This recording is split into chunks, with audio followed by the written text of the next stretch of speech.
So there's no such thing as a victimless war. There's always suffering. So everybody has to learn about World War II at least once in their lifetime.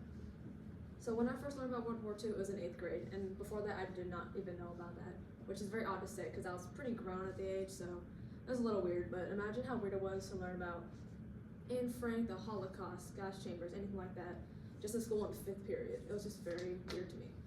But ever since then, I was very fascinated with war. I was very fascinated with the trauma of war and how it's affected people in general. I wanted to know why these soldiers did it and why they thought it was okay, when from my perspective it seemed so obviously wrong. I used to love watching documentaries, and I still do. I used to read a lot of books about it. But for this presentation, granted, we always talk about victims of war at face value, but today I really want to talk about the opposing side and the children on that side. So on to my first point. Children that were born in Nazi Germany, they were first bred to believe into this blind faith of Hitler. And according to Dressing the Part, published by History Today, the aim of these scouting movements for the Hitler Youth Program, they were made directly to indoctrinate children. So think of a time when you're a kid where you blindly believe somebody. You believed a lie.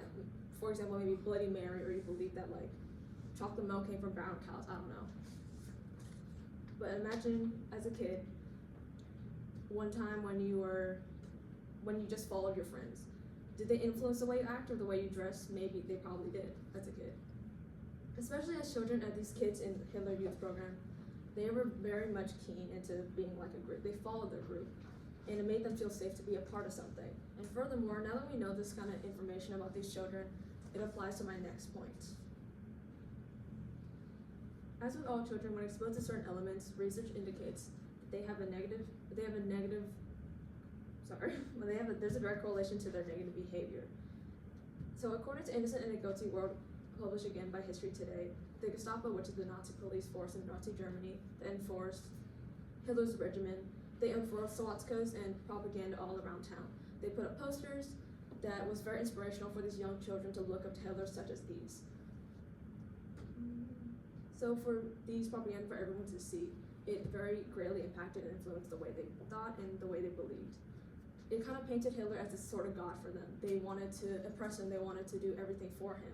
And like any other belief, if told often enough, they would soon believe it. And these young children as well, they were shown images that were very graphic. They were shown images of massacres and everything like that, and this is how they were conditioned slowly as children in order to believe in these sort of bias that they were told. So there's no surprise that children that were shown images like these wanted to be on the front lines. They were such young children, they're like as young as 8, they wanted to be on the front lines, they wanted to be in war. Since they were so young, they've never been in war before. They've never been on the front lines. So they were very eager to do that. And according to Dressing the Part, once again by History Today, a part of that was in the attraction of the uniform. This led to the aestheticization of war, or more so the romanticization of it.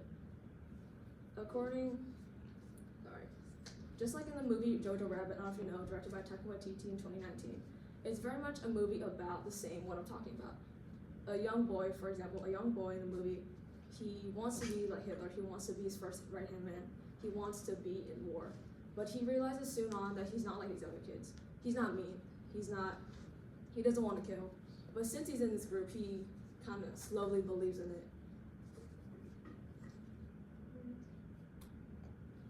So as you can see up here, they painted Hitler as this kind of godlike figure that these kids wanted to work for him. They wanted to do everything for him because they believed that. So in conclusion, children of war are often indoctrinated through conditioning and romanticization, running rampant in their own society. One may pass judgment on these children, many thinking they would not have fallen victim to propaganda, but once we were all children.